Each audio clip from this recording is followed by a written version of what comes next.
Hello lovely audience, welcome back to yet another interesting video of How Logical, and in this video I am going to show you how to blur background into Canva in your PC. So without any further ado, let's dive right into this exciting video.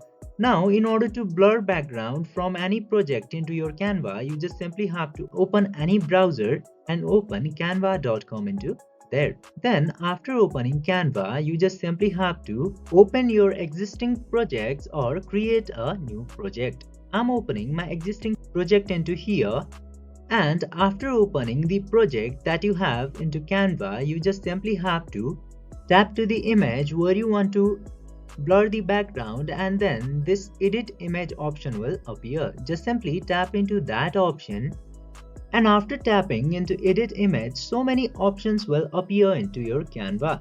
Now you just simply have to scroll down to bottom side and you will get to see this blur option into effects section.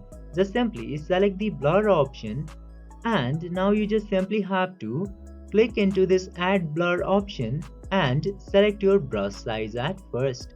Then after that, select the intensity of your brush. Then after that, manually blur the background of the image. Then after doing this, your background will successfully be blurred into Canva. By following these very easy steps, you can also blur your background from Canva. I hope this video was helpful for you. If yes, don't forget to like, share and subscribe to the channel to never miss another update. Thank you for watching the video.